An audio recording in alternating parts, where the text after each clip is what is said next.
you doing today? Very well. How are you doing? I'm doing good. I get to talk to both of you. Yeah. Look, one of the first questions that I have is, I like that this is a film about a serial killer, but for me, I really love just seeing the humanity in people, the people that you come in contact with that you don't even know is really fighting for you, that you have no idea that they're like really trying to make sure that you succeed. And I wanted to know for the both of you, like, who were some of those unsung heroes for you, either personally or professionally, that really like helped you believe in humanity? Who were those people? Teachers for me. I grew up in Sacramento, very low income, raised by a single mom, many situations where, we didn't have a lot of food or whatnot. And I always had, for the most part, teachers looking out for me and checking in on me and checking in on my family. And to me, that makes all the difference. I remember someone coming in and just one teacher gave me this compliment about math. And then all of a sudden I just became obsessed with math because it was the first time someone made me feel like I was important or I could do something that maybe I thought before I wasn't able to do. So I feel like a teacher, a nurse, I mean, anyone who works in an environment where you're helping others, you can't underestimate what they're giving to society. Well, Eddie, how about you?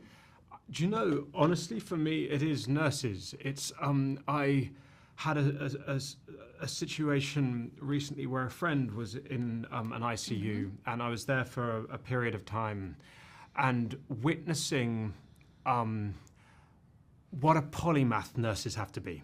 They have to, on the one hand, be extraordinary brains, the science, the maths. You also have to be physically incredibly capable, because it is hard physical labor, moving bodies, moving machines, moving beds, mixed with, and this was the most important thing, like an emotional humanity to be able to translate what the doctors and the scientists are saying to human beings when they're at their most fragile. And I got to witness this in a particular scenario in my life and was dumbfounded by it. I like that. I mean, but we have to talk about this scene, y'all, because I saw this at TIFF, and literally the scene, the confession scene, I had chills, okay? I was literally like, this is too much for me right now. And I really wanted you to talk a little bit more about the framing of filming that scene, kind of the depths that you had to go to, because we kind of see this contrast of being out of control, and then Jessica with your character being very calm and understanding what needs to be done. And so can you talk a little bit about that? Well, first I want to say it's true. That's the thing that's, reality is stranger than fiction. That really happened. And what I was so moved by when I got to the end of the script is that in a moment where everyone's treating Charlie like a monster because of the terrible things he did, Amy comes in there and reminds him that he's a human. And it reminds him of his humanity and of their friendship and of compassion. And that's what stops the violence. And I was so like, oh, to put that out into the world, and it's true, I was so moved by that. We didn't really talk so much that day when we were filming. In most of the movie, Eddie and I would talk a lot, and we were very friendly. And in that scene, we kind of kept to ourselves. I just knew for me it was really important to go in there and make him feel loved and safe. And the whole thing with the cardigan, again, or the real Amy Lochran told us earlier today, it really happened. And so it's quite emotional for her to watch it. But yeah, it was a complicated scene to film, but... And it was weirdly one that we just didn't talk much about.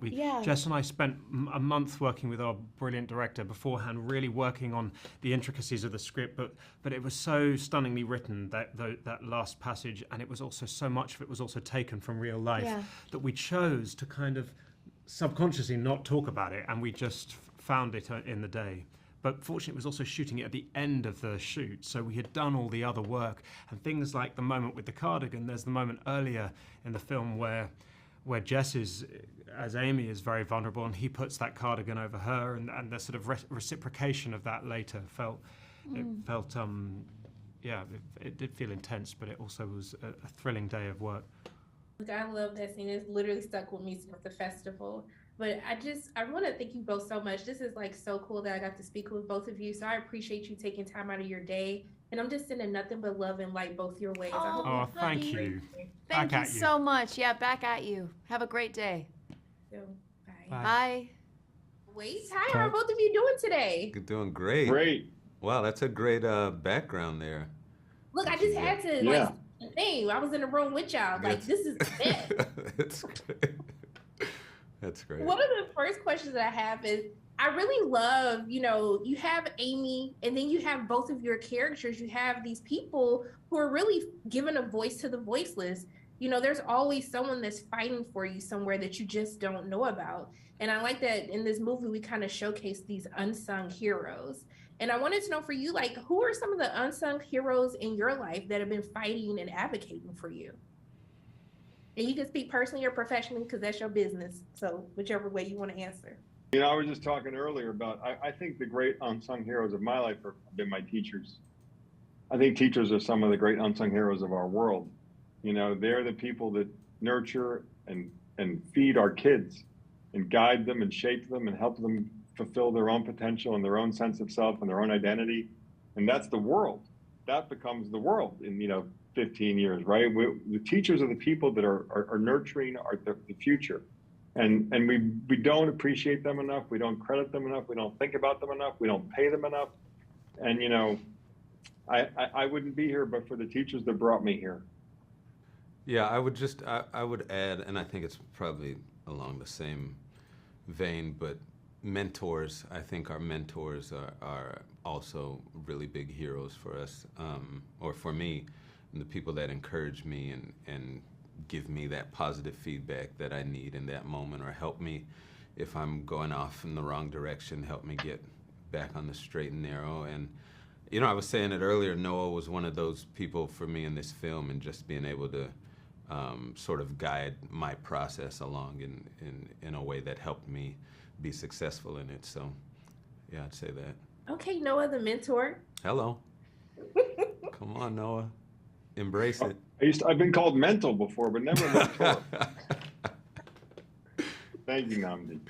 Look, I do want to know, like, the preparation for this, because watching your characters, I was just as frustrated as your characters were, because I was just like, how is this real life right now? And so I really wanted you to talk about that preparation and really, like, if there were any, like, just alarming things while going down this rabbit hole of studying, like, this real life circumstance that happened, what were some of the most shocking things that you found out?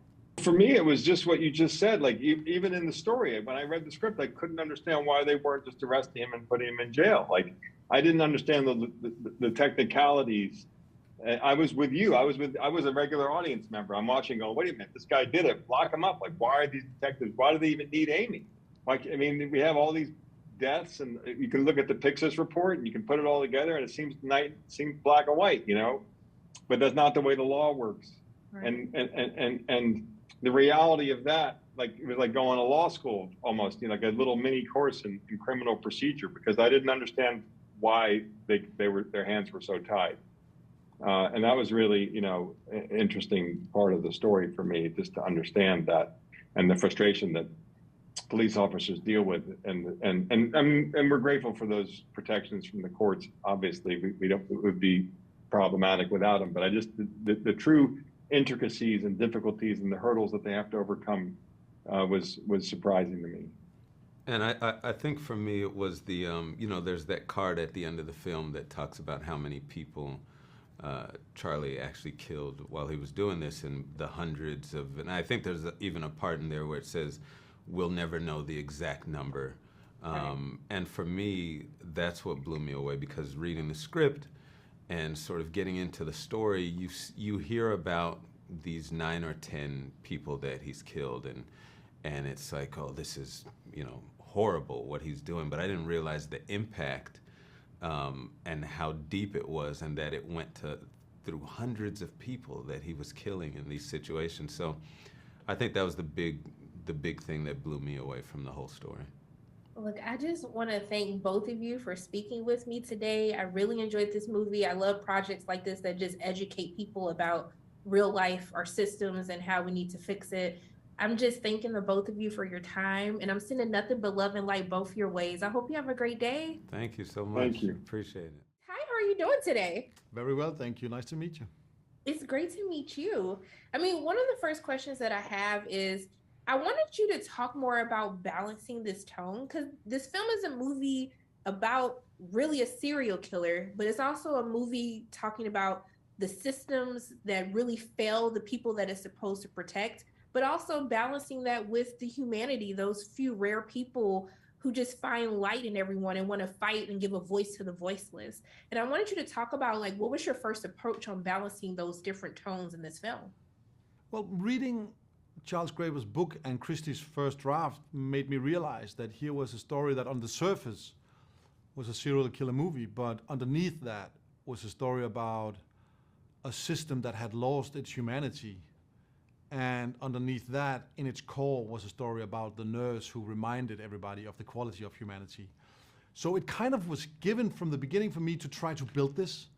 The only way to do it was to deliberately delete all references to other serial killer films, to get rid of the cliches, all the tricks that we know from this genre, and try to make it exciting and thrilling by just using elements from reality, by being honest and truthful in the portrays of the people we had there, and that became the journey. You know, I saw this at TIFF, and, you know, at the end when you get to the climax, when you kind of figure out why this person did what they did, you know, that scene is so powerful to me because it's really stuck with me, hearing those words when you hear why this is what he did. And I wanted to know, like, what went into shooting that? Because literally is blending, like getting the dialogue of the performances that are happening, but it's how it's shot so close up. Can you just speak more about framing that whole sequence for the audience? So what we did shooting this was the first half of we couldn't shoot it chronologically because of the pandemic. We had to shoot out different locations, but we managed to build it so that we would shoot the first half of the film where Amy didn't know that Charlie was the killer. And the second half would be Amy knowing that Charlie was the killer. And that became a changing point in the film because we would move the camera just a little closer to the actors as we got into the sequence where she knew. And clearly at the end there, you know, everybody around me said, like, we could do like a swing set and we could do stuff where we could move the walls so there's, you know, so the camera can be there. And I insisted on shooting it on location in a very small, condensed, claustrophobic room with no other option than being there with the camera right in the face of Eddie and getting the truth of those moments. So that was the whole idea. The idea was that the frame would be the system and we would look at the people inside that system. That was kind of the basic concept. Now on the day, it was also both the scene where Eddie is yelling and screaming, "I can't," and the scene where Jessica gets him, or Amy gets Charlie to confess. Those two scenes were shot on the 2 last days of shooting. And it was the only 2 scenes we didn't really prepare for. We read the scenes and then we let them be and hoped and bet that the rest of the work up to that point would allow us to find the truth by just being there. So the only thing I did was I handcuffed Eddie to the table. He was not prepared to that. But as we did that, he moved his hand, cluck, and it made that metallic sound. And I remember him looking up and I could see, uh-oh, here's an idea. And then we started to roll. And on that first take, he just did it right away. I can't. And I remember I was worried about him. I was worried that he was hurting himself, that he wasn't all right. So I went in to the room, and then he looked up and he says, "I'm fine, pal." And then he continued. And that was just 11 hours of that after. Oh my gosh, that's crazy. Thank you for that. Oh my goodness. I love that scene. I literally still think about it after TIFF. It's amazing. I just want to thank you so much for speaking with me today. I'm just sending love and light your way, and I really hope you have a great day. You Thank too. you so much. Thank you. Bye. Bye.